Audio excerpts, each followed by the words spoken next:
manera de hablar de vidas restauradas, matrimonios restaurados. No habría manera de hablar ni siquiera de vida si no fuera por la sangre derramada de Cristo Jesús. Sangre que limpia, que purifica. Qué glorioso reconocer eso. Qué glorioso. Hay libertad, hay gozo, hay alegría genuina cuando comprendemos eso. Solamente mediante Cristo Jesús, nuestro Salvador, nuestro Redentor. Amén. Amén. Buenas tardes a todos. Los pequeñitos son los que bajan. Ramón está hablando el lenguaje de señas. Amén. Qué bueno estar aquí otra vez. Qué bueno, nunca tome otro día del Señor como un día más. No, el salmista decía, ¿verdad? Este es el día que hizo el Señor. Gocémonos y alegrémonos en Él. Cada día es un día para gozarnos en el Señor. Cada día es un día para conocerlo más. Oye bien, para glorificarlo más, honrarlo a Él, conocer más al Señor, disfrutarlo más a Él. Cada día es un día para acercarnos más a Dios, para que esa relación entre Dios y nosotros mediante Jesucristo se haga más real, más palpable, que es así, que podamos hallar nuestra satisfacción plena en Él. Sí, nuestra satisfacción plena, nuestro deleite, nuestro gozo. En tu presencia hay plenitud de gozo, decía el salmista, delicias a tu diestra. Cada día es un día para eso, para conocerlo a Él más, honrarlo a Él, glorificarlo a Él, vivir para la gloria de su nombre. ¿Qué hablamos el domingo pasado?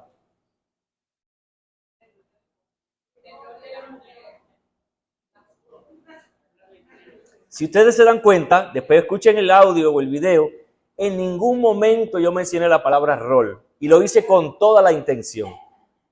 ¿Se dan cuenta? A veces escuchamos lo que queremos oír y no lo que se está diciendo.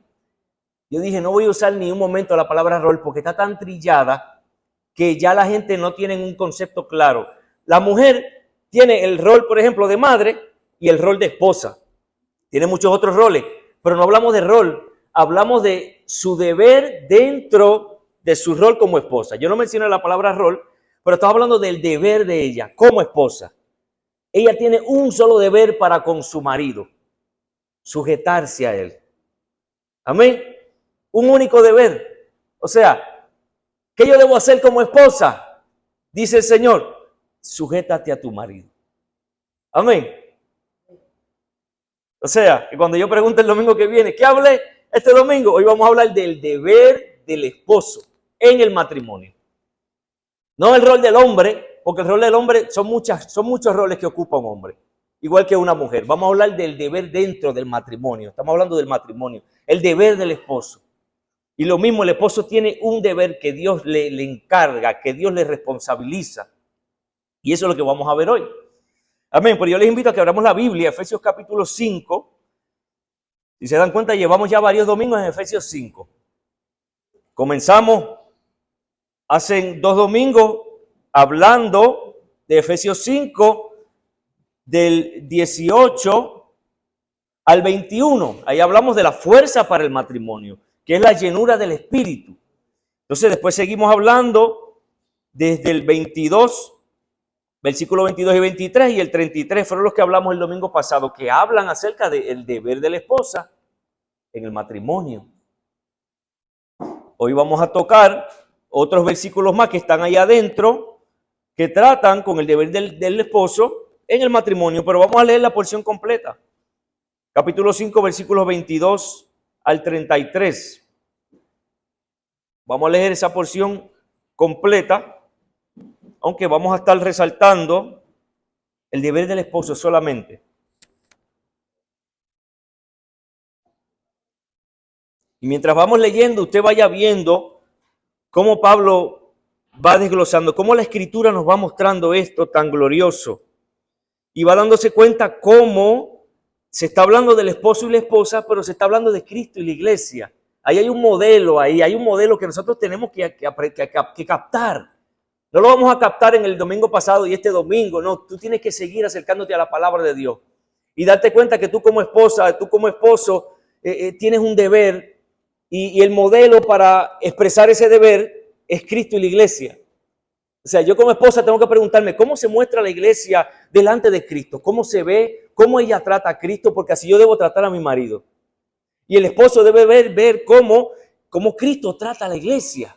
Wow, y decir, wow, así yo tengo que tratar a mi esposa. Espérate, yo tengo que aprender eso. Porque es la manera en que yo voy a honrar a Dios dentro del matrimonio. Y eso lo vamos a ver. Mira cómo dice la Escritura. Las mujeres estén sometidas a sus propios maridos como el Señor.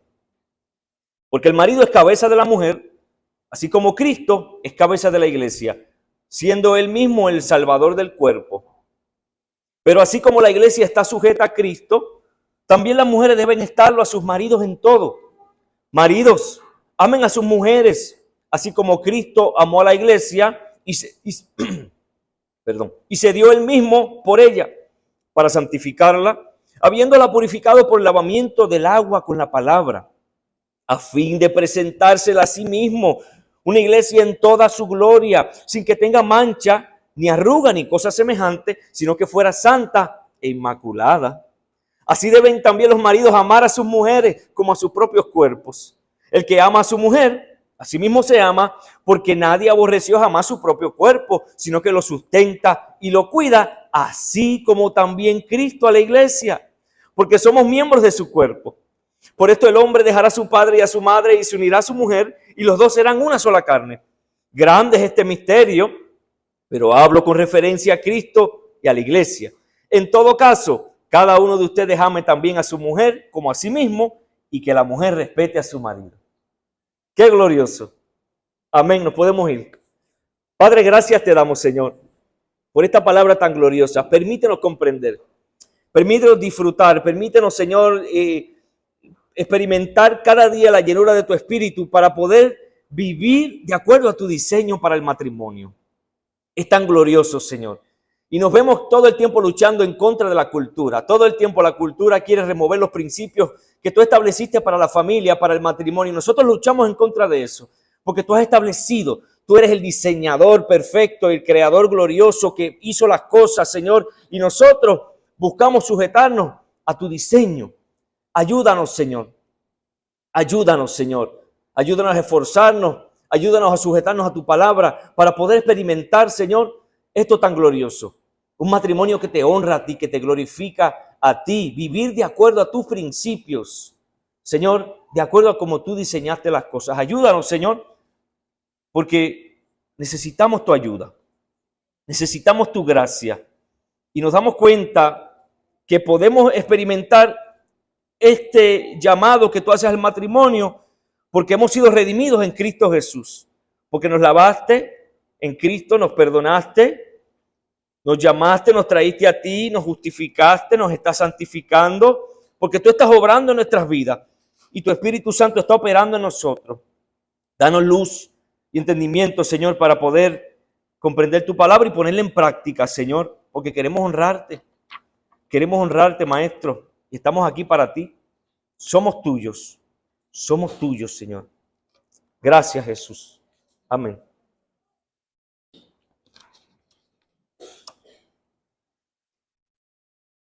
El tema, el deber del esposo en el matrimonio.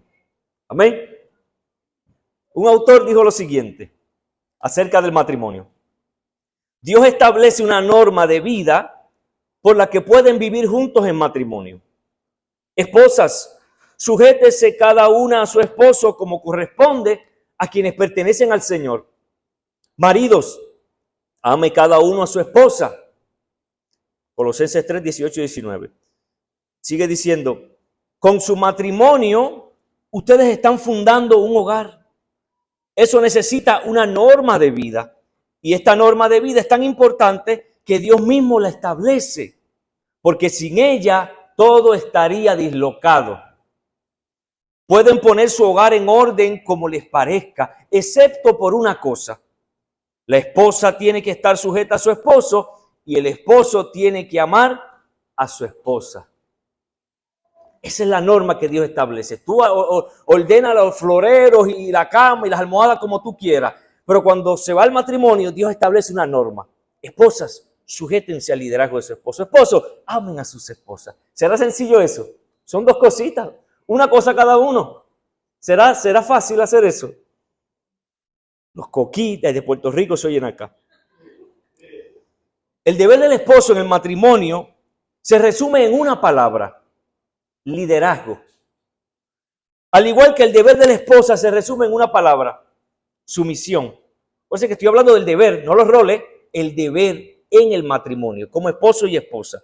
La esposa se coloca voluntariamente, por reverencia al Señor, bajo la misión y visión del esposo. Ella, como la ayuda idónea o adecuada, lo apoya y fortalece con las capacidades y dones que Dios le ha dado. ¿Para qué? Para que juntos lleven los propósitos de Dios. ¿Te das cuenta que ni siquiera es los propósitos del marido? Ella se sujeta a su esposo voluntariamente para que juntos lleven los propósitos de Dios.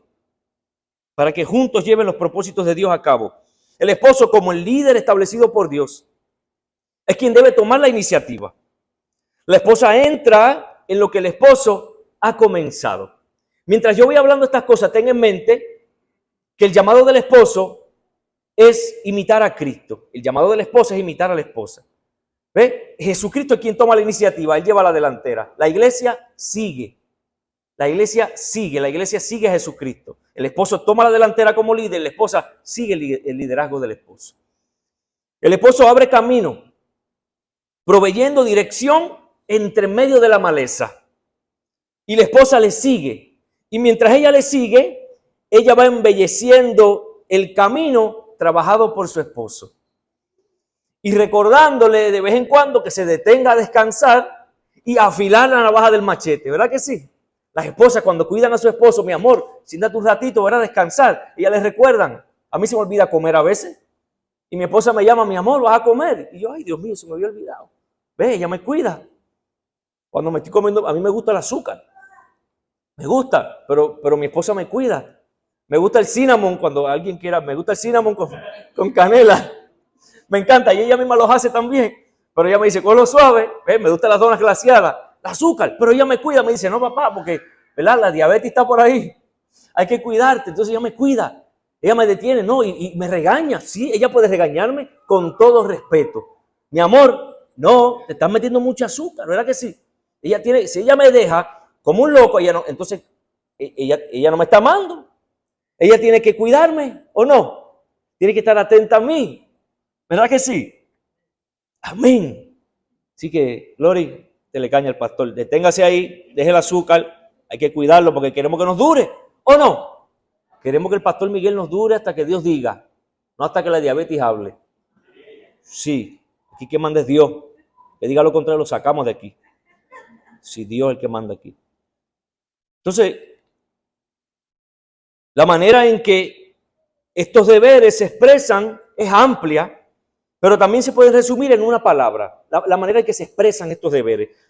La sumisión de la mujer debe ser mostrada en respeto, honrando y dando lugar al liderazgo de su marido. ¿Se acuerdan? En Efesios 5:33, la mujer respete a su marido. Es la manera en que ella expresa su sumisión, con respeto.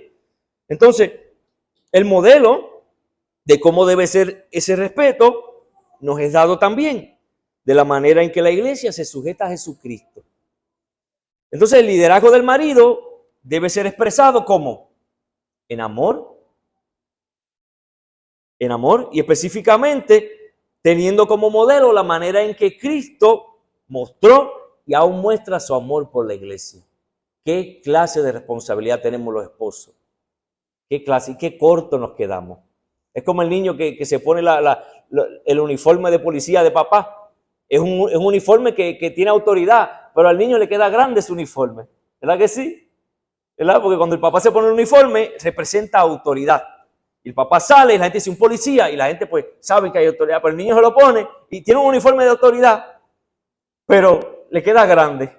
Nosotros estamos vestidos de Cristo los esposos y tenemos que amar a nuestras esposas como Cristo amó la iglesia, pero ese estándar nos queda grande. Nos falta todavía crecer, seguir amando y amando para poder alcanzar esa estatura de amar a la esposa como Cristo amó la iglesia. ¿Se entiende eso? Tenemos para crecer, muchachos, así que Agárrese los pantalones, como dije la otra vez, pero sólido, porque el Señor demanda de nosotros. Entonces hoy nos toca hablar del deber del esposo en el matrimonio. 5 veces lo he dicho. Yo espero que el domingo que viene, amén, todos digan, el deber del esposo en el matrimonio. Y vamos a mirar el pasaje dos maneras sencillas. Vamos a ver primero la declaración acerca del liderazgo del esposo. Y van a ver por qué quiero hacer un poco de énfasis en eso. Esa es la primera cosa que vamos a ver, la declaración acerca del liderazgo del esposo. En segundo lugar, vamos a ver el modelo para el liderazgo del esposo. Ya, sencillo, anote y sígame. Oye, John Piper cita a, este nombre es difícil de pronunciar, voy a tratar, Dietrich Bonhoeffer. ¿Verdad que sí? Lo dije bien, ahí está, gloria a Dios. Y lo cita hablando del deber del esposo con las siguientes palabras, escucha. Como cabeza, él es responsable de su esposa, su matrimonio y su hogar. Fíjense la palabra responsable. Como cabeza, el hombre es responsable de su esposa, su matrimonio y su hogar. En él recae la responsabilidad por el cuidado y la protección de la familia. Él la representa ante el mundo. Es su apoyo principal y consuelo. Es el amo de la casa, quien exhorta, castiga, ayuda y consuela y la representa ante Dios. Es algo bueno, porque es una ordenanza divina cuando la esposa honra al esposo por su cargo y cuando el esposo desempeña apropiadamente las obligaciones del mismo. Amén. En Efesios 5:23, primero vemos la declaración del liderazgo del esposo. Y está claro ahí, aunque muchos lo han querido remover o darle otro significado, porque el marido es cabeza de la mujer, así como Cristo es cabeza de la iglesia, siendo él mismo el salvador del cuerpo. El marido es cabeza de la mujer. ¿Qué significa eso? Muchos han querido o han tomado la palabra cabeza y han buscado la manera de que signifique otra cosa, que tenga otro significado, que no es autoridad y liderazgo. Le han querido dar otro significado. ¿Para negar qué? Para negar el liderazgo masculino en el matrimonio y en el hogar y aún en la iglesia. ¿Sabe por qué? Porque el gobierno de la iglesia tiene su base en la forma en que se lleva a cabo el gobierno en el hogar. El hombre es cabeza del hogar, ¿verdad? De su esposa y de sus hijos, porque él es el líder, porque él es quien tiene la responsabilidad, él es la autoridad en el hogar. Entonces, ese mismo modelo es el que Dios ha dado a la iglesia.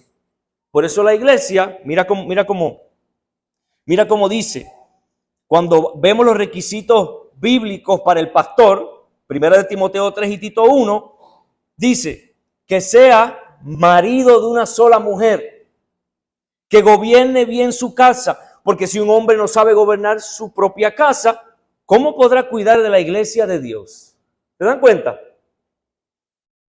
O sea, si nosotros rechazamos el liderazgo masculino por cuestiones necias de movimientos feministas radicales, entre otros movimientos que dicen ser cristianos, pero se oponen a la palabra de Dios, estamos rechazando automáticamente el diseño de Dios para la familia y para la iglesia. ¿Se entiende eso? Por ejemplo, cuando nos preguntamos, para ver un poquito más allá, ¿qué significa cabeza? Cuando se habla de cabeza en la Biblia, no hablando de la cabeza literalmente, ¿verdad? Cabeza de un cuerpo, figura físico literal, sino de una como un metafórico. Ok, se me fue esa palabra ahí. En primer lugar, el término cabeza se usa para los líderes del Antiguo Testamento, para el liderazgo. Por ejemplo, Jueces 11:11 dice, entonces Jefté fue con los ancianos de Galaad y el pueblo lo hizo cabeza y jefe sobre ellos. Cabeza y jefe, liderazgo, autoridad. Salmo 18:43, quiero que lo anoten y voy a ir así rapidito para poder avanzar. Dice el Salmo 18:43, me has puesto por cabeza de las naciones, pueblo que yo no conocía, me sirve. Ese es el rey David. Me has puesto cabeza de las naciones. ¿Qué significa cabeza? Autoridad, liderazgo, ¿verdad? Ok. Segundo, cuando vamos a Efesios capítulo 1, versículos 21 al 23, anótelo. Dice que Cristo está por encima de todo. Cristo está por encima de todo. Dios ha puesto todo bajo la autoridad de Cristo, a quien hizo cabeza de todas las cosas para beneficio de la iglesia. Y la iglesia es el cuerpo de Cristo. Eso es en el mismo libro de Efesios, capítulo 1. El enfoque en este texto está puesto en el dominio y la autoridad de Cristo, cuando a él se lo llama cabeza de la iglesia. De manera que el énfasis está puesto en su liderazgo sobre la iglesia. Pero qué tremendo, Cristo ha sido puesto como cabeza sobre todas las cosas, sobre toda la creación. La iglesia es su cuerpo. Todo lo que es de Cristo como cabeza nos pertenece a nosotros. Todo es para nuestro beneficio como iglesia. Eso es glorioso. Pero cuando se habla de cabeza, se habla de liderazgo. Eso es lo que quiero que se entienda ahora. Después hablaremos otras cositas. Finalmente, cuando leemos que la mujer debe expresar su misión, en el pasaje que leímos, Efesios 5:22, o sea, que la mujer debe colocarse bajo la autoridad de su marido, relacionado con el marido como su cabeza, implica que ser cabeza es ser líder. Lo dice Pablo en Efesios 5:22-23. Esposas, sométanse cada una a su marido, como al Señor, porque el marido es cabeza de su esposa. Liderazgo ha sido puesto como el responsable, la autoridad en su hogar, el hombre, el esposo. Dios establece el liderazgo masculino desde la creación. Y voy a ver, vamos a mencionar algunas cositas en Génesis. En Génesis vemos claramente, en Génesis capítulo 1 y 2, cómo Dios establece el liderazgo masculino, el liderazgo del hombre como esposo. Y aunque vemos que luego fue afectado por la caída, esta relación liderazgo-sumisión en el matrimonio fue redimida y restaurada mediante la obra de Cristo Jesús. Redimida y restaurada. Jesús restaura esa relación en el matrimonio. Amén. Mira, el liderazgo masculino fue establecido por Dios desde la creación. Por ejemplo, el hecho de que el hombre fue creado primero.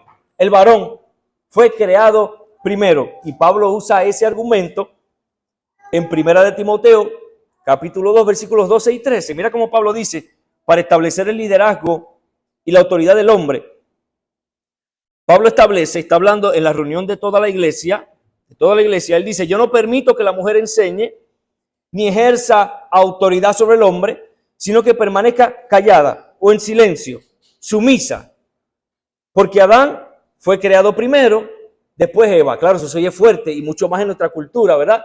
Decir que la mujer tiene que aprender. La mujer no puede ejercer autoridad sobre el hombre. No le es permitido a la mujer dominar al hombre. Y después vamos a ver por qué. La mujer no le es permitido. Y Pablo en ese argumento dice, porque Adán fue creado primero, después Eva. Está hablando del orden de creación, que coloca al hombre como líder. Ok. Segundo, la mujer fue tomada del hombre. Fue tomada del costado del hombre. Hueso de sus huesos, carne de su carne. Es tomada del hombre. La mujer no fue una creación aparte. La mujer sale del hombre. Tercero, la mujer fue llevada al hombre por Dios, colocada bajo su responsabilidad. ¿Verdad que sí? Sacada de cerca de su corazón, extraída bajo su responsabilidad para él, cuidarla, liderarla, amarla, guiarla, honrarla. ¿Verdad? Muchas cosas que vamos a ver más adelante. La mujer fue creada para el hombre como su ayuda idónea, su ayuda adecuada, como su complemento. ¿Ve? El hombre, Dios lo vio solo. Y Dios dijo, este hombre no va a poder solo. No, por eso le envía una ayuda adecuada, una ayuda fuerte, una ayuda que lo complementa, que lo completa. Amén. ¿Sabe que la esposa de nosotros que Dios nos dio, nos la dio porque Dios sabe que nosotros solitos, papá, no íbamos para ningún lado? Así que vamos a ver otras cositas. Mira esto. Dice John MacArthur acerca de este mismo tema. La autoridad del esposo ha sido declarada desde el comienzo del tiempo de la creación. Un hecho explicado por el apóstol Pablo en 1 Corintios 11, donde afirma, el varón es la cabeza de la mujer. También afirma, tampoco el varón fue creado por causa de la mujer, sino la mujer por causa del varón. En este pasaje Pablo sostiene el concepto de autoridad de un hombre en la familia con la aceptación del orden de la creación.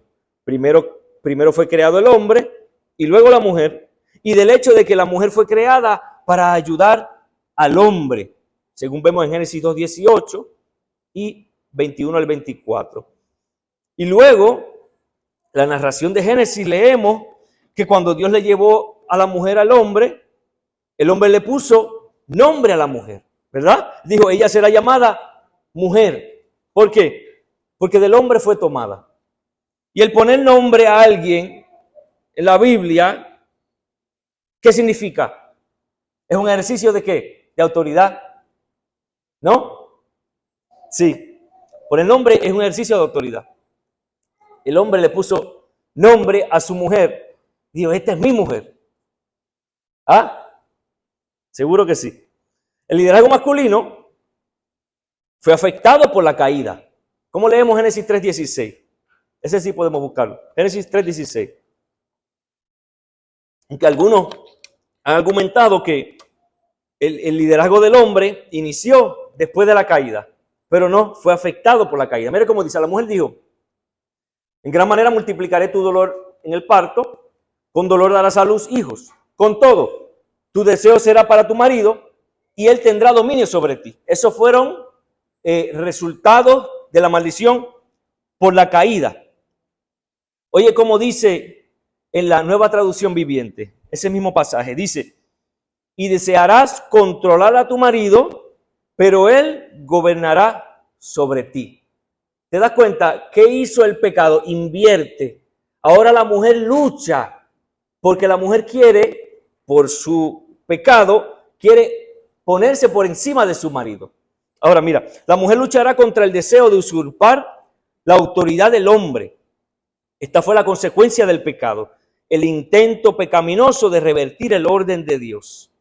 En cambio, el hombre usará la fuerza para ejercer dominio sobre ella de una manera pecaminosa, de una manera contraria a como Dios le estableció. ¿Ves? Y vamos a ver más adelante cuando en Jesucristo se redime esta relación. Mira, aún después de ambos haber pecado, vemos el liderazgo masculino en el efecto del pecado y en la rendición de cuentas. ¿Me siguen? Vamos a ver tres cosas. Mira esto. Aunque la mujer fue la primera que comió del fruto, ¿cuándo entró el pecado al mundo? Cuando el hombre comió del fruto. Romanos 5, ¿qué dice? Que el pecado entró al mundo porque por un solo hombre. ¿Verdad que sí? El pecado no entró al mundo por una pareja, entró por un hombre. El hombre como cabeza de la creación, como cabeza de su esposa. Oye, ¿cómo dice? El pecado entró al mundo cuando Adán desobedece al comer el fruto. Tan pronto él comió, dice la Escritura, y entonces fueron abiertos los ojos de ambos y trataron de esconderse de Dios por su culpabilidad y vergüenza. Ahora, cuando Dios, ahí mismo la narración, capítulo 3 de Génesis, Dios está paseando por el huerto y el hombre y la mujer buscan esconderse de Dios. ¿Qué dice la Biblia? Que Dios llamó al hombre preguntándole que, ¿verdad? ¿Dónde estás? Dice la Escritura que Dios llamó al hombre para que rindiera cuentas de sus actos. A Adán se le había dado la autoridad junto con la encomienda de proteger y cuidar al jardín, proteger y cuidar a su esposa. Él era el que estaba a cargo, el responsable. El hombre era responsable delante de Dios, y lo sigue siendo, de proteger a su esposa. Ahora, luego leemos que Dios le dice al hombre la razón por la cual la tierra que se le había dado para proteger y cuidar experimentó la maldición. ¿Qué Dios le dice? ¿Por qué Dios maldijo la tierra que al hombre se le dio para cuidar y cultivar? Mira cómo le dice: por cuanto has escuchado la voz de tu mujer y has comido del árbol del cual te ordené diciendo, no comerás de él, la tierra le pasará esto y esto. Por cuanto escuchaste y obedeciste la voz de tu mujer. Pero mira, la mujer pecó por actuar en forma independiente de su marido, teniendo en poco su liderazgo y protección. El hombre fue pasivo en su liderazgo y desobedeció a Dios siguiendo los deseos de su mujer. El hombre, en vez de liderar a su mujer y protegerla, ¿verdad?, fue pasivo y siguió los deseos de su mujer, desobedeciendo a Dios. ¿Te das cuenta cómo se invierte? Y si tú lees la narración, tú te vas a dar cuenta que Satanás tenía su plan. Él se convierte en una criatura, él, a través de una criatura, ¿verdad?, que es las criaturas fueron dadas para el hombre y la mujer para dominarlas. Se supone que el hombre y la mujer ejercieran dominio sobre la creación. Entonces, Satanás en forma de serpiente se acerca a la mujer para seducirla, para tentarla, para invitarla a ella a actuar aparte de su marido, ¿ves?, para que ella se rebele contra la autoridad de su marido, invirtiendo el orden de Dios. Y eso fue lo que hizo. Por eso uno de los resultados de la maldición por el pecado es la lucha que ahora la mujer tiene por usurpar la autoridad del hombre, y el hombre por dominar a la mujer con fuerza, con brutalidad, ¿verdad?, cuando no se le ha dado de esa manera. No es esa manera que el hombre ejerce el liderazgo. Ahora, en Jesucristo es restaurado el orden de Dios en el matrimonio. Hay varios pasajes bíblicos, por ejemplo, que repiten y amplían las verdades que vemos en Efesios 5, verdades que hemos estado leyendo. Mira cómo dice Colosenses 3:18. Mujeres, estén sujetas a sus maridos como conviene en el Señor. Maridos, amen a sus mujeres y no sean ásperos con ellas. ¿Te das cuenta que se le manda todo el tiempo? ¿Por qué? Porque hay que decirle, mujer, sujétate a tu marido. ¿Por qué? ¿Cuál es la tendencia? ¿Verdad? La tendencia natural, pecaminosa. ¿Cuál es la tendencia? Querer ejercer el control. Dios le dice, no, mujer cristiana, sujétate a tu marido. Hombre, no seas áspero, no seas bruto. Trátala con amor, con ternura, porque la tendencia del hombre es a querer forzar. No, no es así que el hombre cristiano, el hombre de Dios funciona. La mujer se sujeta, el hombre lidera con amor y en servicio. Tito, capítulo 2, versículos 3 y 5, manda a que las mujeres maduras vivan como mujeres que temen y aman a Dios, para que enseñen a las jóvenes ¿a qué? A que amen a sus maridos, a que amen a sus hijos, a que sean prudentes, puras, hacendosas en el hogar, amables, sujetas a sus maridos. ¿Por qué hay que enseñarles eso? Sujetas a sus maridos para que la palabra de Dios no sea blasfemada. ¿Te das cuenta que en Cristo se restaura el orden apropiado? Primera de Pedro 3:1. Asimismo ustedes, mujeres, estén sujetas a sus maridos. Se vuelve y se repite. En el versículo 7 dice, ustedes, maridos, igualmente, convivan de manera comprensiva con sus mujeres, ¿ves? No sean ásperos. Háganlo de manera comprensiva, comprendan, conozcan a su mujer y trátenla de la manera de vida de acuerdo a sus necesidades. Lo que vemos ahí es que la mujer cristiana debe sujetarse al liderazgo de su propio esposo y el hombre cristiano debe ejercer el liderazgo a la manera de Cristo. No un liderazgo egoísta, opresivo, dominante o abusivo. Tampoco en su otro extremo un liderazgo pasivo y descuidado. Porque hay extremos. El otro extremo es el liderazgo pasivo y descuidado que lo ejerció Adán, cuando permitió que su mujer se metiera en el revuelo que se metió y aún lo invitó y él cedió a desobedecer a Dios. Cualquiera de estos extremos es pecaminoso y habla mentira acerca del evangelio y acerca del trato que Cristo manifiesta por su iglesia. ¿Se dan cuenta? Cuando nuestros matrimonios como cristianos no se adaptan al diseño de Dios, nosotros estamos hablando mentira del evangelio. Porque el matrimonio fue puesto por Dios para ser un reflejo del evangelio. Y cuando yo como hombre no lidero con amor y mi esposa no se sujeta a mí, sino que lo hacemos a la inversa o descuidamos nuestros deberes dentro del matrimonio, estamos hablando mentiras del evangelio. La imagen que estamos dando del evangelio en nuestro matrimonio no es la imagen bíblica. Fallamos en eso. Cualquiera de estos extremos es pecaminoso. Tenemos que cuidarnos de eso. El modelo para el liderazgo del esposo, Dios no nos deja a la deriva o a la aventura para, ok, Señor, yo soy el líder de mi hogar. ¿Qué clase de responsabilidad? Ahora, ¿cómo yo debo liderar? Y el Señor nos enseña. acerca de cómo Dios espera que nosotros ejecutemos nuestra función como líderes en nuestro hogar. Mira cómo dice el versículo 25, Efesios 5. ¿Cómo dice?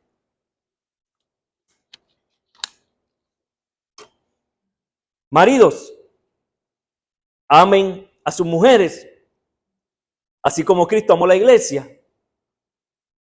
Y luego vuelve en el versículo 28 a repetir, así deben también los maridos amar a sus mujeres. ¿Sabe? En ese capítulo lo que se está hablando es del amor. El amor de Cristo por su iglesia, el amor que su esposo debe reflejar y expresar a su esposa. El amor es mediante un amor como el expresado por Cristo que los hombres deben ejercer su liderazgo. Ahora, ¿cómo debe ser este amor? Y lo que vamos a ver 3 cosas para irnos temprano hoy. Sacrificial, purificador y atento. ¿Cómo yo debo expresar mi liderazgo? En amor, pero que sea un amor sacrificial, purificador y un amor atento. Y atento. Por ejemplo, hay hombres que se atreven a decir, hombres cristianos, se atreven a decir, es que ya yo no siento lo mismo por mi esposa, ¿verdad? Y muchos pueden decir eso porque su concepto del amor es mundano y terrenal. ¿Verdad? El concepto del amor, en las canciones del mundo, dicen que el amor llegó, el amor se fue, sentí el amor, me impactó el amor, Cupido me flechó. Es algo que se siente, que se va, que se fuma, que llega y que viene, que sube y que baja. El amor no es eso. El amor todo el tiempo es un verbo, es una acción, es algo que se hace, es un compromiso, una decisión determinado a amar a esa mujer hasta que la muerte nos separe. ¿Ves? El amor es un compromiso. El amor no es sufrido, el amor es sufrido, es benigno, no tiene envidia, no es jactancioso, no se envanece, no es egoísta, no es rencoroso, se goza de la justicia, ¿verdad? Se goza de la verdad. El amor todo el tiempo es una acción, es algo que se hace. Todo lo sufre, todo lo cree, todo lo espera, todo lo soporta. El amor nunca deja de ser. ¿Se dan cuenta? El amor no es una emoción flotante. Hombre, si tú no sientes lo mismo por tu esposa, ¿qué hago? Ámala. Pero es que no siento, es que el amor no es un sentimiento. Ámala. ¿Cómo la amo? Ámala sacrificialmente como Cristo amó la iglesia. Romanos 5:8 que dice que Cristo nos amó tanto, Dios nos amó tanto que Cristo murió por nosotros cuando éramos aún ¿qué? Pecadores. Estábamos pecando en contra de Dios, estábamos pecando. Y mientras estábamos pecando, Cristo estaba muriendo por nosotros. Él no esperó que nosotros le amáramos o le tratáramos bien para morir por nosotros. ¿Se dan cuenta de eso? Es un amor sacrificial, un amor abnegado, un amor que está libre de egoísmo. Es amar sin esperar nada a cambio o sin siquiera en respuesta a los méritos de parte de la persona amada. Si Dios hubiera esperado amarnos mediante Cristo, al encontrar méritos en nosotros, tenemos algunos méritos para que Él nos haya amado. Hemos hecho algo bien, que merezcamos el amor de Cristo Jesús, de derramar su sangre en la cruz, de entregarse por nosotros. ¿Te das cuenta? Marido, amen a sus mujeres, así como Cristo amó a la iglesia. ¿Qué hizo Cristo? Se entregó a sí mismo por ella. Vertió su sangre, llevó el sufrimiento, ¿para qué? Para salvar a su amada. Un montón de pecadores sin vergüenza a nosotros. Él nos salvó y nos rescató, nos hizo nuevos. Para amarnos, ¿verdad? Para hacernos de Él. ¿Te das cuenta? El amor, su amor fue inmerecido. Y escuchen esto, porque esta es la misma característica que debe ser nuestro amor por nuestra esposa. No podemos esperar que ella nos ame para nosotros amarla. No podemos esperar ver méritos en ella o nada. Tenemos que amarla porque Dios nos dijo, ámala como Cristo amó la iglesia. ¿Te das cuenta del peso? Su amor fue inmerecido, gratuito y producto de su iniciativa. A él nadie lo obligó, ni siquiera la iglesia le dijo, oh Señor, entrégate por nosotros. Él tomó la iniciativa. Nada hicimos para que Él bajara, se hiciera hombre, sufriera lo que sufrió y pagara nuestros pecados en la cruz del Calvario, derramara su sangre para cargar Él la ira de Dios, la ira justa de Dios. Él recibió los golpes. Ahí mi esposa está ahí. La iglesia está ahí, Cristo se puso sobre la iglesia y recibió los golpes justos del Dios justo que merecíamos nosotros. Él nos amó protegiéndonos de esa manera. Él se entregó, Él murió, ¿verdad? Murió, se negó a sí mismo tantas veces. Pedro le dijo, no Señor, no vayas y sufra, no te es necesario, ¿verdad? Tú no tienes que ir a la cruz. Y él dijo, apártate de mí, Satanás, que yo tengo que hacer la voluntad del Padre, ¿verdad? Y él fue negándose a sí mismo y nos enseña muchas cosas. Los hombres tenemos que negarnos a nosotros muchas veces para el beneficio de nuestra esposa. Es completamente un sacrificio que Jesucristo hizo en beneficio de aquellos a quienes ama. Este es el modelo que deben seguir los esposos. Un amor sacrificial. Mira como Charles Spurgeon, un hombre poético, me gusta cuando habla porque dibuja las cosas de una manera. Tengo que beber agua porque, como les digo, la voz del poeta tiene que... Charles Spurgeon, comentando Efesios 5, mira cómo él dice. Esposos, escuchen. Un esposo ama a su esposa con un amor persistente, así como hace Cristo con su iglesia. No la abandonará mañana después de haberla amado hoy. Su amor no cambia. Podría cambiar su manera de manifestar el amor, pero el amor en sí sigue siendo el mismo. Un esposo ama a su esposa con un amor eterno, un amor que nunca se acaba. El esposo le dice, te amaré hasta que la muerte nos separe. Pero Cristo no dejará que ni la muerte separe a sus hijos de su amor. Nada nos podrá separar del amor de Dios que es en Cristo Jesús, Señor nuestro. Un esposo ama a su esposa con un amor entrañable, un amor verdadero e intenso. No es solo un amor de la boca para afuera. Él no solo habla, sino que actúa. Está gustoso de suplir sus necesidades, defenderá su carácter, vindicará su honor, porque la ama. No se deleita en ella solo con una mirada casual, sino que el recuerdo de ella lo acompaña continuamente en su alma. Como yo pienso en ti, mi amor, todo el tiempo. Ella tiene una mansión en su corazón, del cual nunca es separada. Ella se ha convertido en una parte de él mismo, es miembro de su cuerpo, es parte de su carne y de sus huesos. Y así es la iglesia para Cristo por siempre, una esposa eterna. No vamos a llegar, ahí acaba la cita, no vamos a llegar al momento en que los esposos podamos decir que amamos demasiado a nuestras esposas. Porque el estándar es el amor de Cristo por su iglesia. Cuando lleguemos a expresar ese tipo de amor que se entrega de manera plena y abnegada por el bienestar de nuestra esposa, entonces podremos decir que hemos llegado. Y en esta tierra no vamos a llegar. Y como nos queda demasiado alto esa clase de amor, lo obvio es que debemos esforzarnos en continuar creciendo, en imitar a Cristo en este aspecto. ¿Ves? Como dije ahorita, nosotros tenemos un vestidos de Cristo, que nos da una autoridad, ¿verdad? Para liderar a nuestras esposas y para amarlas con ese tipo de amor que Él mostró. Pero que el vestido nos queda grande, hombres. Tenemos mucho para crecer.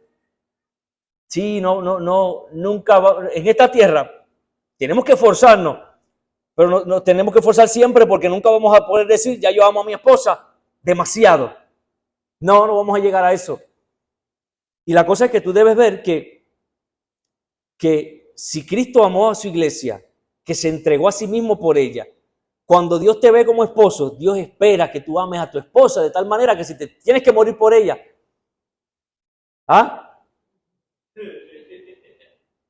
es que lo que Dios demanda, mírate tú delante de Dios. Wow, tú quieres que yo ame a mi esposa como tú amaste a la iglesia.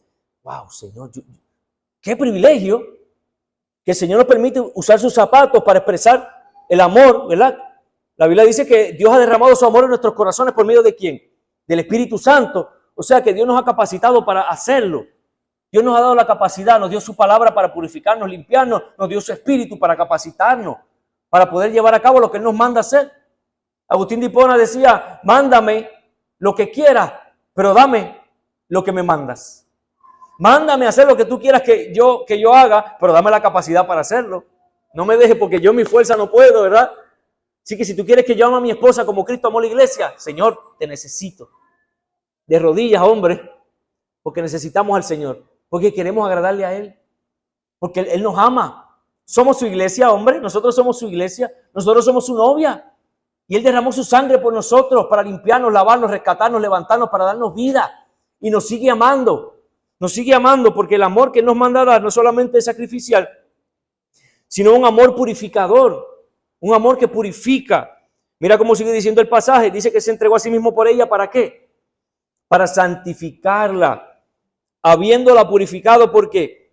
Por el lavamiento del agua con la palabra.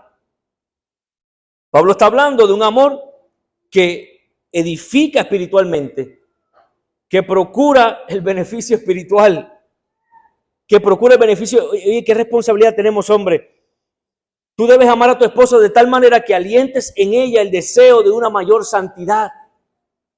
Tú debes amar a tu esposa de manera que alientes en ella, que ella sea más como Cristo, que ella anhele ser más santa para el Señor, que ella anhele parecerse más a Cristo. Tú debes, esa es tu responsabilidad y la mía.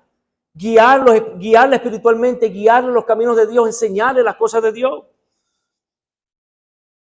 Como dice Primera de Pedro, capítulo 3, versículos 3 y 4, que procure sobre todo la belleza interna, la del corazón.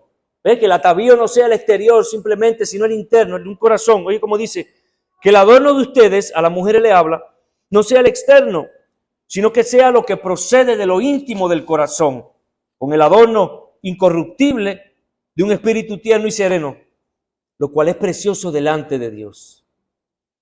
Nosotros animamos a nuestra esposa para eso, para que ellas, sí, que se arreglen y se pongan bonitas, pero que la mayor belleza, la belleza primordial es la del corazón, la interna, esa que agrada a Dios. ¿Se acuerdan cuando Dios dijo, porque el hombre, Dios no mira lo que está afuera, el hombre mira lo que está afuera, pero Dios mira ¿qué? El corazón. Dios mira lo real.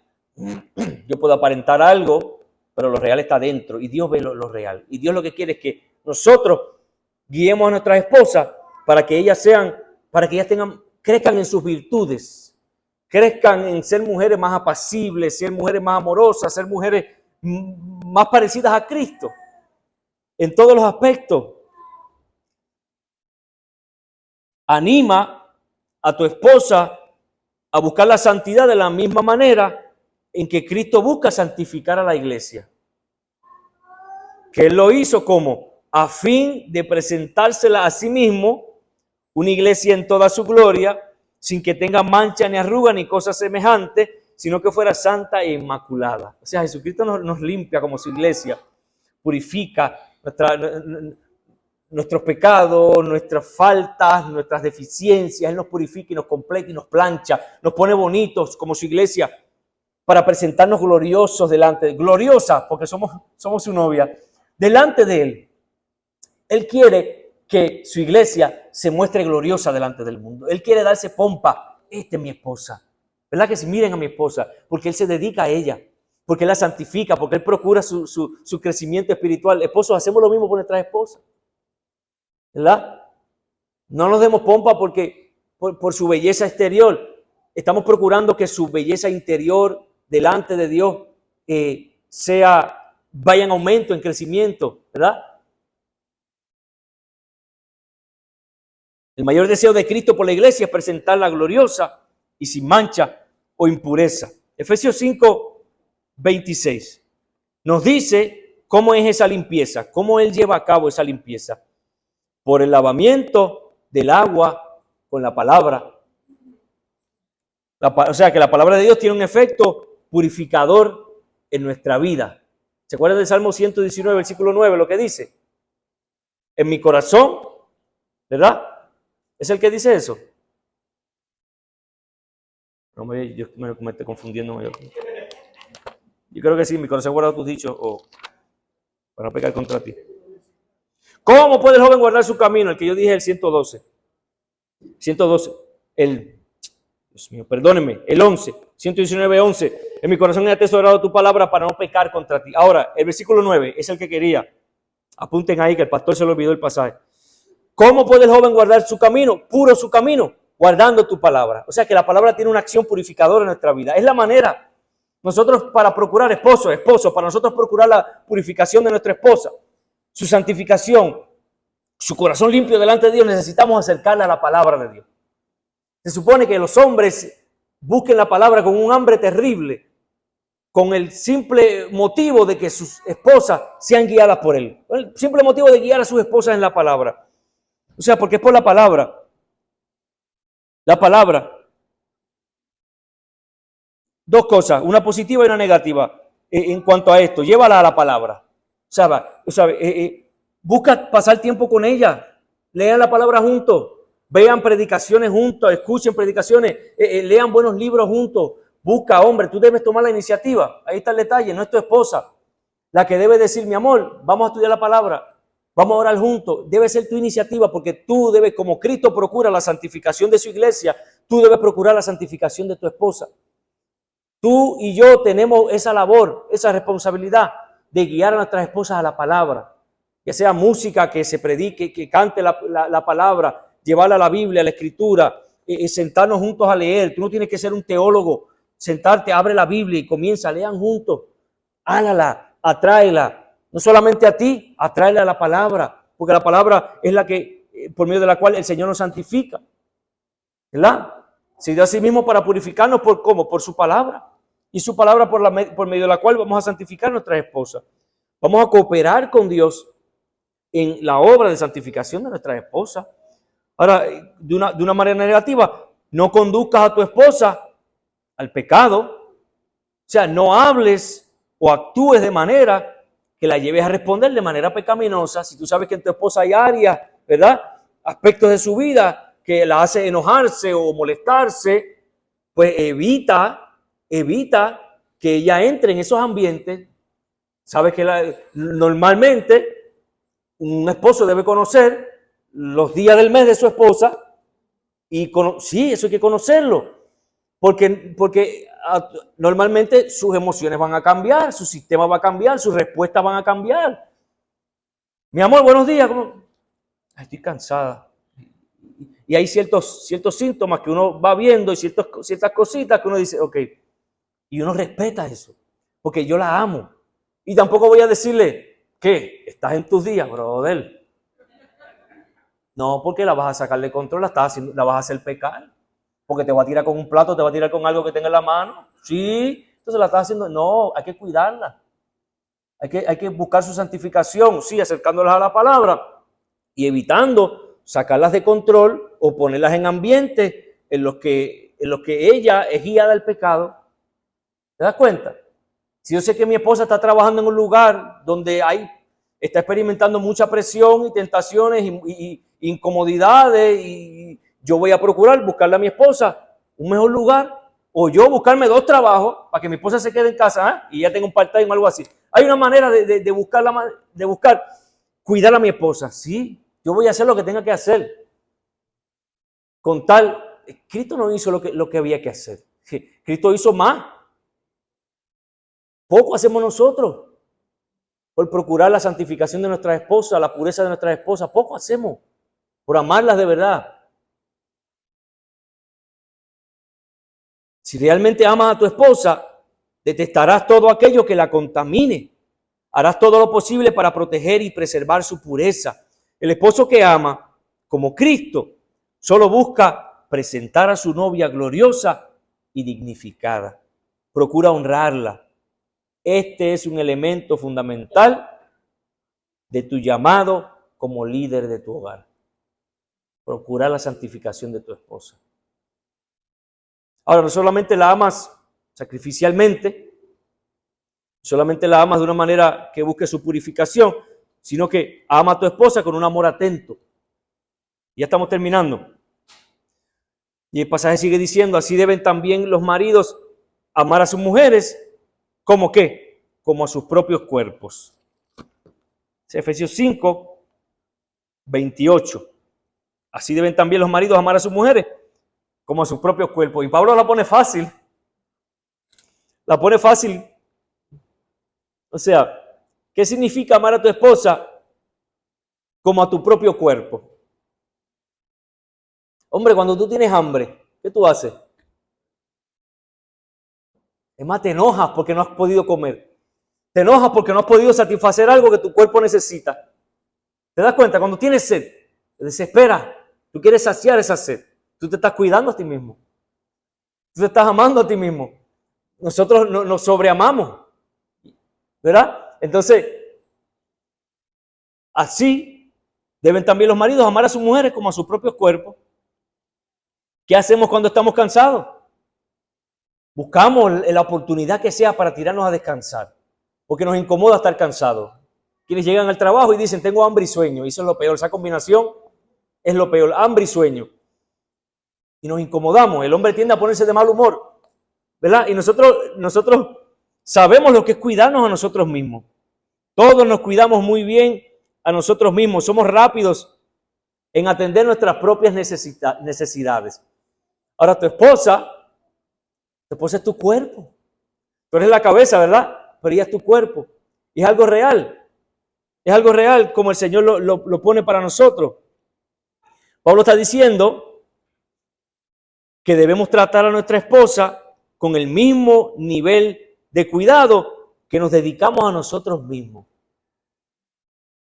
Mira cómo dice John MacArthur. Si quieres que tu matrimonio sea bendecido, debes cuidar de tu esposa. Cuando te enteras de que ella tiene una necesidad, deberías tratar de suplirla. Cuando sabes que ella tiene un anhelo en su corazón y es un deseo razonable que contribuirá a su virtud y bienestar, deberías hacer todo lo posible por cumplirlo. Tu esposa es un tesoro que Dios te ha dado, la cual debes cuidar, sustentar y proteger. Así es exactamente como Cristo cuida a su iglesia. Él la sustenta y la cuida. Así como Cristo sustenta, que nutre a su iglesia. Esa palabra se usa cuando se nutre a un bebé, cuando se alimenta a un bebé. Así el hombre debe nutrir a su esposa, sustentarla, darle lo que ella necesita, ¿verdad? No lo que ella se le antoja. Hay muchas cosas que se le pueden antojar a uno y no son necesidades, pero hay necesidades que tienen que ser suplidas. Necesidades físicas, necesidades emocionales.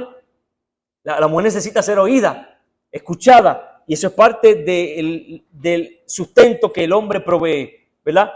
Y cuidarla, el cuidado, la atención, ¿verdad? El trato que le damos a la mujer. Pedro habla de estas cosas, otro día entraremos ahí, no podemos extender más nada. Pedro habla de cómo el hombre debe tratar a su mujer con comprensión, con sabiduría, conociéndola, para poder entonces suplir las necesidades específicas que ella tiene, ¿verdad? Entonces, debemos amar. O sea, para concluir, nosotros los hombres somos llamados como cabeza de nuestra mujer. Hemos sido puestos como líderes, sí, como autoridad, pero no autoridad en base a privilegios, sino en base a responsabilidad. Porque cuando Adán pecó, Dios lo llamó a cuenta a él. Eva fue la primera que comió. ¿A quién Dios llamó? Adán, ¿dónde tú estás? Ven acá, rinde cuenta. ¿Qué fue lo que pasó en tu casa? Y Dios nos va a llamar a cuenta por lo que pasó en nuestra casa. Nosotros los hombres, los esposos, nosotros somos los responsables, sí, somos cabeza del hogar. Es porque Dios nos ha cedido la responsabilidad de cuidar, de proteger. Y amamos, lideramos a nuestra esposa como amándola, sirviéndola, amándola como Cristo amó su iglesia, de una manera sacrificial, ¿verdad? De una manera sacrificial, de una manera purificadora y atento. Anoten esos puntos que voy a preguntar el domingo que viene, a ver cómo los aplicaron. O sea, mira cómo Pablo termina este pasaje. Pablo dice, grande es este misterio, pero hablo con referencia a Cristo y a la iglesia. En todo caso, cada uno de ustedes ame también a su mujer como a sí mismo y que la mujer respete a su marido. El propósito de los deberes para esposos y esposas cristianos es mostrar, mediante las funciones de cada cónyuge y la unidad del hombre y la mujer hasta llegar a ser uno, mostrar una imagen visible de la relación entre Cristo y la iglesia, aunque la relación matrimonial no es el evangelio, pero sí ha sido establecida por Dios para mostrar y aún para embellecer el mensaje del evangelio. O sea, cuando nosotros como esposos y esposas nos tratamos como Dios manda que nos tratemos, nosotros estamos representando delante de los demás la relación entre Cristo y la iglesia, el evangelio. Eso es un llamado grande, una responsabilidad grande, pero gloriosa. Pongámonos en las manos de Dios de verdad y obedezcamos esta palabra del Señor, llenemos del Espíritu para que podamos glorificar al Señor. Somos de Él y somos para Él. Amén. Padre, gracias te damos por este tiempo. Gracias por tu palabra. Gracias, Señor, por tu pueblo. Escucha tu palabra, que te adoran al escuchar tu palabra. Gracias por este privilegio, Señor. Aquí estamos, necesitamos tu ayuda constantemente. Gracias, Señor. Te amamos, Maestro. Qué gran amor mostraste para con nosotros. Ayúdanos a entender eso, Señor, para poder entonces aplicarlo en nuestro matrimonio. Qué glorioso evangelio. Gracias, Jesús. Amén.